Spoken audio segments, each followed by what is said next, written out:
গল্পের শুরুতে দেখা যায় একটি কাচের বয়াম বা জারে কোনো অশুভ আত্মা ক্ষতিকর শক্তি বন্দি করে রাখা হয়েছে, যা পরে মুক্ত হয়ে যাবে।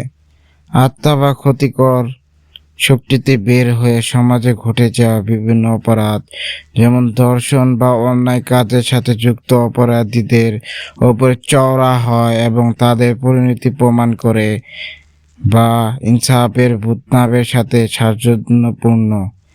গল্পে বিনোদনের অংশ হিসেবে কোনো একটি জনপ্রতিনিধি বা পরিচিত ব্যক্তির নাম ও চরিত্রে ফুটে তোলে বিভিন্ন বিতর্কিত সামাজিক ইস্যুতে কৌতুকের ছলে উপস্থাপন করা হয়েছে। ওমর অন ফায়ারের ভিডিওগুলোতে সাধারণ সমসাময়িক বিষয় নিয়ে ফ্রাম থাকে। গল্পের ফাঁকে ফাঁকে বা সংলাপের মাধ্যমে আর্জেন্টিনার ভক্তদের টোল বা পছানোর নানাবিধ মজাদার দৃশ্য রাখা হয়েছে। পুলিশ যখন দেখে যে আত্মাটি একে একে বড় বড় অপরাধীদের শেষ করেছে ঠিকই, কিন্তু এর ফলে পুরো এলাকা চরম আতঙ্ক ও বিশৃঙ্খলা সৃষ্টি হয়েছে। তখন পুলিশ অফিসার ওমর এবং তার দল এক বিশেষ সিদ্ধান্ত নেয়। তারা এক অভিজ্ঞ সাধু বা কবিরাজের সন্ধান করে। সাধু একটি বিশেষ মন্ত্রপুত্র জার বা পবিত্র সুতা প্রস্তুত করে দেন। শেষ দৃশ্য এক ধুন্ধুমার লড়াই এবং মন্ত্রপুত্র আলোর জলকানির মাধ্যমে আত্মাটিকে একটি নির্দিষ্ট স্থানে ঘিরে ফেলা হয়। অনেক কসরত এবং হাস্য উদ্দীপক লড়াইয়ের পর ভূতটিকে আবারও বুদ্ধি খাটিয়ে সেই কবিরাজ কাচের জারে বয়ামে কড়াভাবে আটকে সিলগালা করে দেওয়া হয়। বয়ামের ভিতরে আটটাটি বন্দী হওয়া এবং পুলিশের হাতে সেই যা নিয়ে বিজয়ের ভঙ্গিতে দাঁড়িয়ে থাকার মাধ্যমে এই রোমাঞ্চকর হাস্যরক্ত গল্পটি সমাপ্ত ঘটে। আমি তোরা আগে কইছিলাম যে কিচ্ছু পাবি না।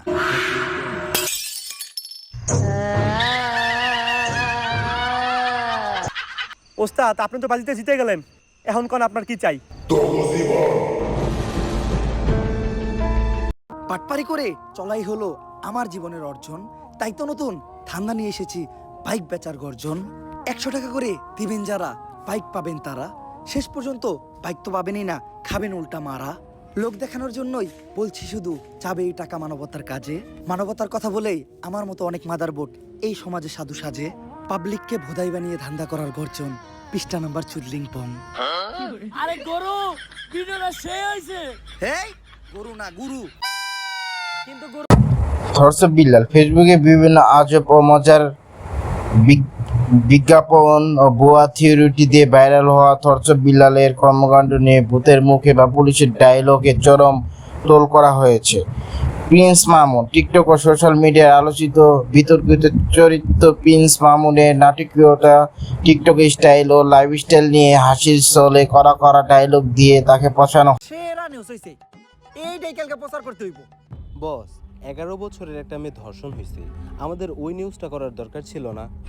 আরে এই দর্শন প্রতিদিনই হয়, এইগুলো পাবলিক আর খায় না। এইটা হইলো ট্রেন্ডিং নিউজ।